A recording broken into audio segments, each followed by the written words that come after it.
اللهم صل على محمد وعلى آل محمد كما صليت على إبراهيم وعلى آل إبراهيم إنك حميد مجيد وبارك على محمد وعلى آل محمد كما باركت على إبراهيم وعلى آل إبراهيم إنك حميد مجيد اللهم صل على من جاء بالإسلام كالشمس وضحاها وبالسنة كالقمر إذا تلاها ومن عاش في النهار إذا جلاها ومن تغمد في ظلمات الليل إذا يغشاها. Les frères en islam, toutes les louanges sont à Allah Ta'ala qui est l'intemporel-spatial, qui n'est pas dans le temps, qui n'est pas dans l'espace. Il crée sa modèle préexistant. Il a fait venir les prophètes à leurs peuples respectifs en fonction de leur aptitude et de leur attitude. De leur attitude, de leur comportement et leur aptitude, leur capacité de comprendre et de concevoir les choses. Il y a plusieurs connaissances. La connaissance scolastique et universitaire, comme le dit Maître Mehdi Mahmoud, la connaissance scolastique et universitaire, la connaissance intuitive, et la connaissance déductive et la connaissance sainte et révélatrice. Et toutes les connaissances humaines ne sont que le sous-produit de la connaissance sainte et révélatrice. C'est-à-dire, celui qui se base sur la connaissance scolastique et universitaire, sur la connaissance intuitive et la connaissance déductive, et il ne fait pas des efforts pour avoir la connaissance sainte et révélatrice, la connaissance qu'Allah a léguée au prophète, il va se foutre le doigt dans l'œil. C'est-à-dire, il va confondre le plafond et le fond du plat. À cet effet, il y a un savant qui dit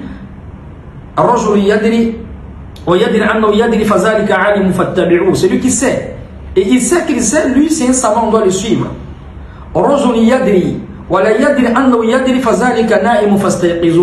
Celui qui sait, il ne sait pas qu'il sait, ça veut dire qu'il néglige la connaissance qu'il a, lui dort, on doit le réveiller.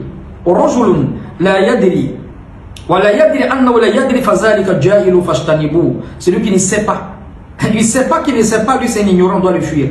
Donc c'est juste, je ne vais pas dire une correction, mais une réfutation sur une compréhension balbutiante d'un frère du nom d'Alexandre Salomon. C'est une thématique que je devais traiter depuis longtemps. Il a fait un post, une note explicative, je pense sur YouTube, où il a vraiment mélangé les pinceaux. Il prend certains versets qui parlent selon du deuxième retour de Jésus, qu'il confond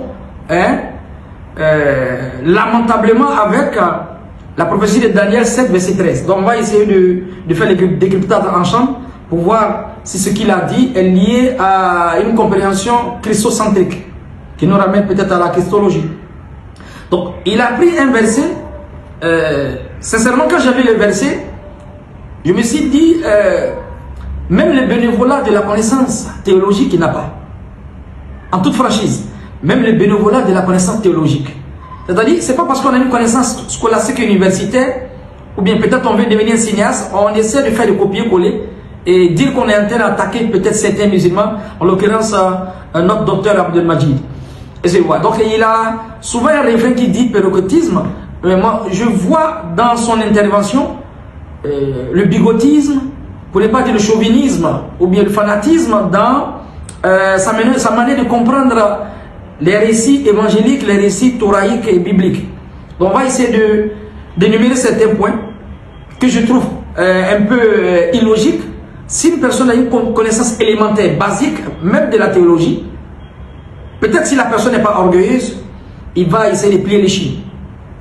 Il y a le verset de Matthieu 16, verset 27. On va lire ensemble Matthieu 16, verset 27, qui fait l'amalgame entre Daniel 7, verset 13 et le deuxième retour de Jésus selon eux et le Fils de l'homme qui est cité dans Daniel 7, verset 13. Donc on va essayer de faire un briefing dessus. Donc Matthieu 16, je pense le verset 27 qu'il avait pris. On va lire ensemble Matthieu 16, verset 27. Je retourne le verset rapidement, s'il vous plaît. Matthieu 16, verset 27.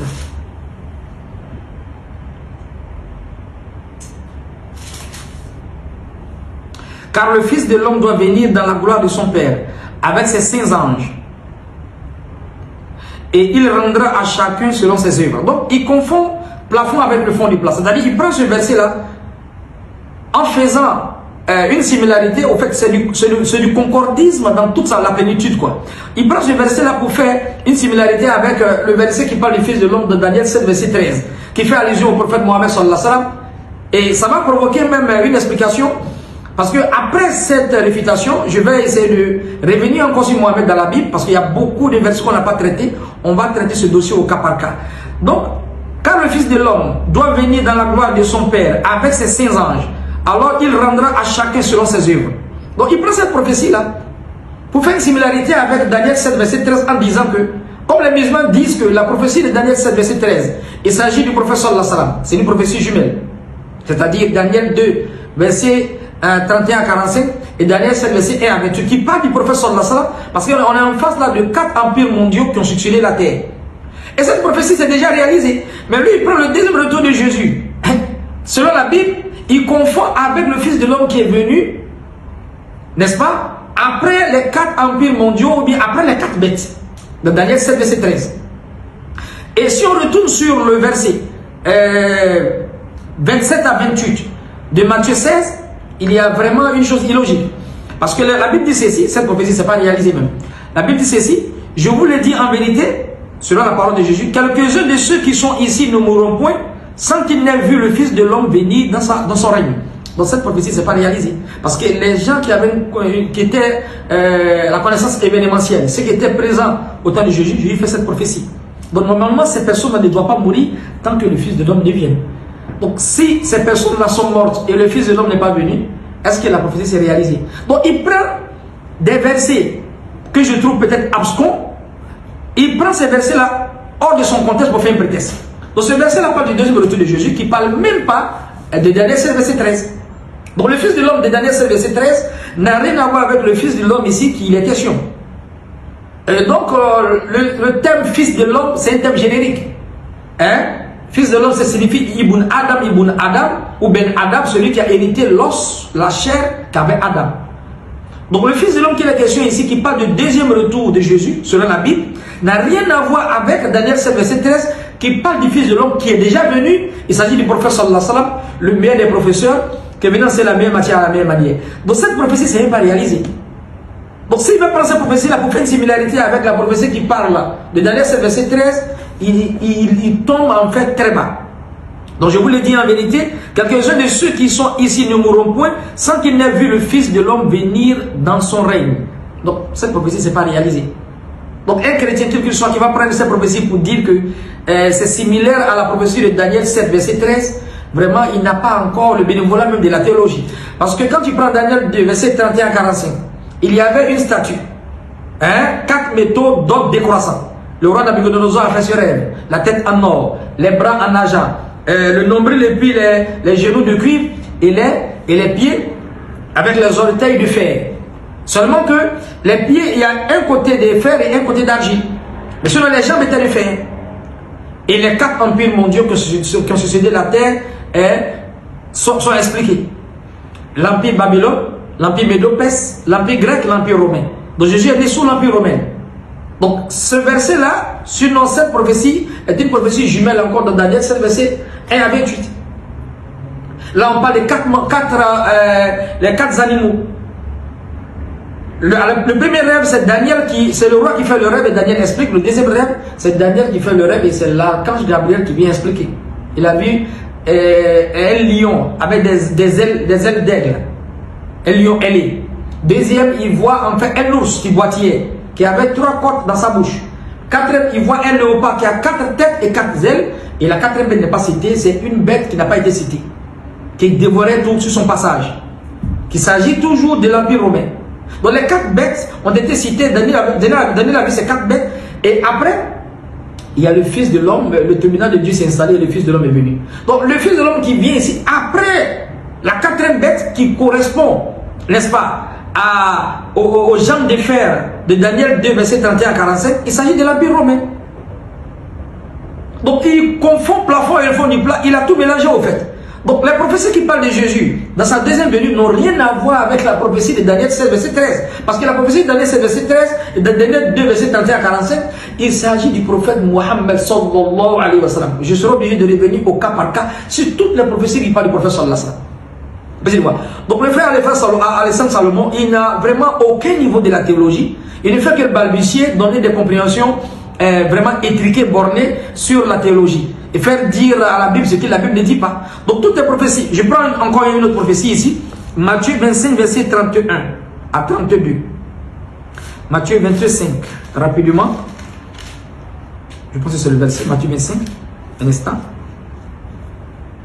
Verset 31 à 32. Lorsque le Fils de l'homme viendra dans sa gloire, avec tous les anges, il s'assiera sur le trône de sa gloire. Ce verset-là parle de la deuxième venue de Jésus, qui n'a rien à voir avec le Daniel 7, verset 13, qui parle du Fils de l'homme qui vient après les 4 empires mondiaux. Et le dernier empire, c'est l'empire romain. Et cette bête-là, au-dessus de sa tête encore, il y a 10 cornes qui vont sortir. Et la 11e corne va sortir, qui va dire des blasphèmes sur Dieu. Cette 11e corne va avoir la bouche, n'est-ce pas, comme celle d'un être humain, et les yeux comme celle d'un être humain, qui va dire des blasphèmes sur Dieu, qui va déterrer, sinon enlever 3 cornes. Donc il va rester 7 cornes. Et ça s'explique. Donc lui, il a confondu le retour, les versets qui parlent du retour, la deuxième venue de Jésus, au verset qui parle du Fils de l'homme, qui n'a rien à voir avec Jésus, de Daniel 2, verset 31 à 45, et Daniel 7, verset 13, qui n'a rien à voir avec Jésus. Et cette prophétie s'est déjà réalisée dans la vie du prophète sallallahu alayhi wa sallam. Donc on a une compréhension balbutiante, une vision étriquée, bornée, n'est-ce pas, de la théologie, alors qu'on n'est même pas encore au niveau du bénévolat, on ne doit pas dire des choses qu'on ne sait pas. Donc je serai obligé de revenir sur cette prophétie au cas par cas dans les jours à venir, qu'Allah nous donne tous la compréhension. Donc Daniel 7, verset 13, il s'agit du Fils de l'homme, il s'agit du prophète sallallahu alayhi wa sallam, il ne s'agit pas de Jésus, ça n'a rien à voir avec la deuxième venue de Jésus. Cette prophétie s'est déjà réalisée, n'est-ce pas, en l'occurrence sur le prophète Mohammed sallallahu alayhi wa sallam. Parce qu'il s'agit des 4 empires mondiaux. Et les 4 bêtes qui sont similaires aux 4 méthodes décroissants, il s'agit des 4 empires mondiaux qui ont gouverné la terre. L'empire babylonien, l'empire médo-perse, l'empire grec, l'empire romain. Et la pierre qui vient sans l'aide d'aucune main pour venir taper la jambe de fer, c'est le symbolisme de l'islam. Matthieu 21, verset 43, Jésus dit, le royaume des cieux vous sera enlevé, sera donné à une nation qui emportera les fruits. Et parlant de cette nation, il dit, et quiconque tombera sur cette nation qui écrasera, sur qui cette pierre tombera se brisera. Ça c'est le caractère invincible de l'islam, comme le dit Dr Abdul Majid. Donc on va essayer de revenir sur certains points. On a vu que le frère, on ne va pas dire qu'il est égaré, mais il est tellement mal garé, donc il a confondu plafond et le fond du plat. Qu'Allah nous donne tous la compréhension, qu'Allah nous donne la foi, et qu'Allah fasse qu'on soit des hommes sincères qui acceptent la vérité, même si la vérité vient des personnes qui n'ont pas en fait la même confession religieuse qu'on eux.